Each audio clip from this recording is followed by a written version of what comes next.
नमस्कार दोस्तों, स्वागत है आपका थॉट रिवॉल्ट में। मैं आपके लिए एक बहुत ही इम्पोर्टेंट कैरेक्टर के बारे में जानकारी लेकर आया हूँ, जिसका नाम है, आप सभी ने सुना होगा, अश्वत्थामा। अब अश्वत्थामा वो था जिसे कहा जाता है कि वो आज भी इस धरती पर है और आज भी वो मरा नहीं है हज़ारों सालों से, और उसे अमर माना जाता है। हाँ जी, ये वही अश्वत्थामा है जिसे आपने सुना होगा, कौरवों की तरफ से लड़ा था महाभारत के युद्ध में पांडवों के खिलाफ। तो इस कहानी को बहुत ज़्यादा लंबा ना करते उसके बारे में कुछ खास बातें बताता हूँ।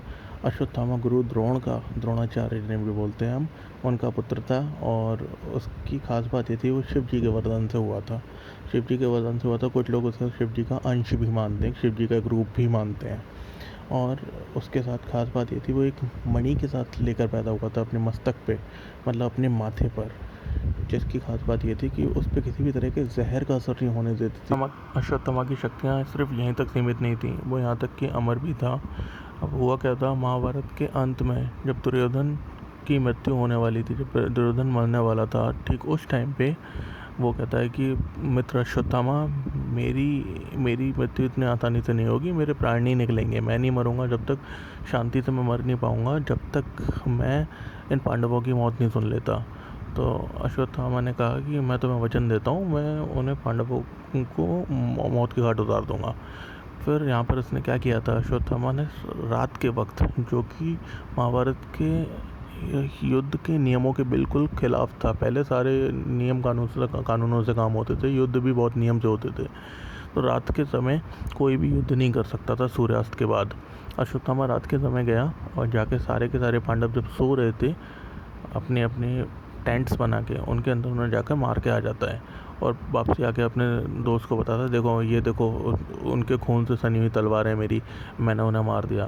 पर इतनी देर में पता लगता है पांडव पीछे से आते हैं, काफ़ी गुस्से में अश्वत्थामा को ढूंढते हुए, और बोलते हैं कि तूने हमें नहीं, हमारे पुत्रों जो सो रहे थे, सारे पुत्रों को मार दिया तूने।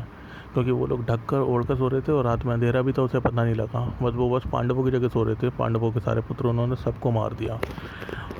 ये सुनने के बाद पांडवों को रोता हुआ और गुस्से में देखकर वो बहुत ज़्यादा खुश हुआ। वो कहता, अब तो मेरे मित्र दुर्योधन को बहुत ही ज़्यादा शांति मिलेगी उसकी आत्मा को, क्योंकि मेरा मकसद था तुम लोग को दुख पहुंचाना।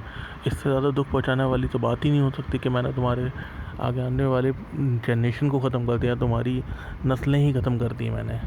तो फिर ये सुनने के बाद देखा, इतने में अर्जुन कहता, तेरी मौत तो निश्चित है, तुझे तो मरना ही है।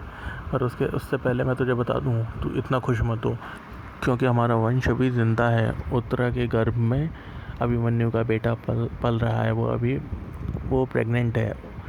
तो इतना सुनते ही अश्वत्थामा ने उत्तरा के ऊपर ब्रह्मास्त्र, जी हाँ, ब्रह्मास्त्र छोड़ दिया। ब्रह्मास्त्र के बारे में डिटेल क्या है मैं आपको अपनी नेक्स्ट वीडियो में बताऊंगा। उसने उसके ऊपर ब्रह्मास्त्र छोड़ दिया। इससे बड़ा पाप कुछ नहीं हो सकता कि एक आपने प्रेग्नेंट लेडी के पेट में ब्रह्मास्त्र छोड़ दिया।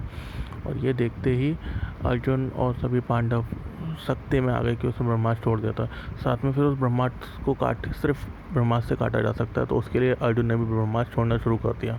ये देखते ही कृष्णा ने देखा कि अब तो मुझे इसमें उतरना पड़ेगा, कहीं ना कहीं इस चीज़ को रोकना पड़ेगा, क्योंकि दो ब्रह्मास्त्र जब टकराते हैं, कहते हैं सृष्टि का विनाश हो जाता है, दुनिया ख़त्म हो जाती है। तो दुनिया ख़त्म होने से बचाने के लिए कृष्ण बीच में उतरे, उन्होंने ब्रह्मास्त्र को टकराने से रोक दिया। और जो उत्तरा के गर्भ में था, उस ब्रह्मास्त्र को, जो कि उसके बच्चे को मार रहा था अंदर, उसने कृष्णा को, उसे भी शांत कर दिया ब्रह्मास्त्र को। इतना शांत करने के बाद कृष्णा आए वापसी, उत्तरा को बचाने के बाद वापसी आते हैं और कहते हैं कि तुझे लगता है कि मृत्यु ही सबसे बड़ा किसी के लिए पनिशमेंट है, तुझे ऐसा लगता है? अश्वत्थामा, मैं तुझे बताता हूँ, सबसे बड़ा पनिशमेंट ही जीवन है। मैं तेरे से मृत्यु का हक ही छीन लेता हूँ, तुझसे मौत का हक ही छीन लेता हूँ। उन्होंने सुदर्शन चक्र निकाला और उसके साथ ही अश्वत्थामा के माथे पे चोट की। माथे पे जहाँ पर मणि थी, उसकी मणि ख़त्म नहीं हो सकती थी, टूट नहीं सकती थी, पर सुदर्शन चक्र के सामने कुछ भी नहीं टिक सकता था। उन्होंने उसकी मणि ख़त्म कर दी, और मणि ख़त्म होने के साथ ही उसकी सारी शक्तियाँ ख़त्म हो गई। अब उसे बीमारियाँ लगनी थी, जहर का असर होना था, सब कुछ होना था। उसके साथ ही साथ उससे कहा कि तेरे शरीर पर अब जो भी जख्म होंगे वो भी भर नहीं सकते, और तू मर भी नहीं सकता, क्योंकि तू अमर है। और दूसरी चीज़, मैं तेरे पूरे शरीर पर कुष्ठ रोग, यानी कि विटिलिगो, एक कुष्ठ रोग की फॉर्म होती है, कोढ़, खुजली टाइप की, पूरे शरीर पे कर दी उसके, और उसके साथ उसकी ये शाप दे के छोड़ दिया कि तू अनंत काल तक, जब तक सृष्टि रहेगी तब तक तू ऐसे ही भटकता रहेगा। और इसके साथ साथ कहते हैं कि अश्वत्थामा उस वर के साथ आज भी जिंदा है जो कि वो पैदा लेकर हुआ था, और वो अभिशाप भी कृष्णा का उसके साथ है जो सृष्टि के अंत तक उसके साथ रहेगा। वो कहते हैं आज भी पांडवों के कुछ मंदिर हैं जहाँ पर वो देखा जाता है, और बहुत से लोग ऐसे भी हैं जो कहते हैं जिन्होंने देखा है।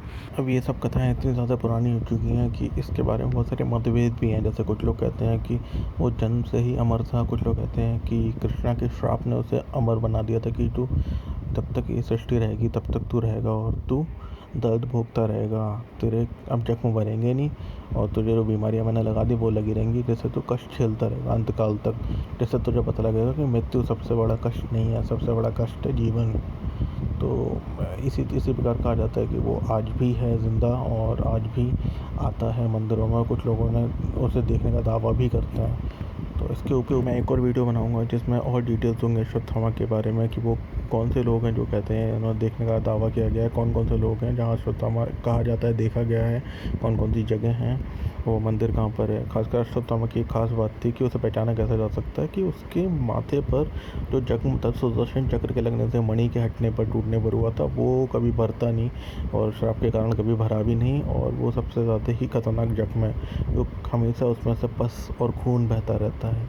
तो कहते हैं कि ये सबसे बड़ी पहचान है अश्वत्थामा की, और शरीर में विभिन्न प्रकार की बीमारियां और परेशानियां उसके शरीर पर कृष्णा के श्राप के कारण उसके साथ हैं और अंतकाल तक रहेंगी। तो इसी से छुटकारा पाने के लिए वो अक्सर शिव मंदिर में आता है। मैं उसके बारे में भी जानकारी आपके लिए अगली वीडियो में लेकर आऊँगा। अपनी राय नीचे कमेंट बॉक्स में ज़रूर शेयर कीजिएगा। आपको मेरी वीडियो में क्या अच्छा लगा, क्या नहीं लगा, आपके सवाल जवाब, आपके सपोर्ट की ज़रूरत है मुझे। Thank you. मैं आपके लिए ऐसे और अच्छे अच्छे फैक्ट्स और इंटरेस्टिंग वे में कहानी लेकर आता रहूँगा। आपका दोस्त थॉट रिपोर्ट। Bye bye.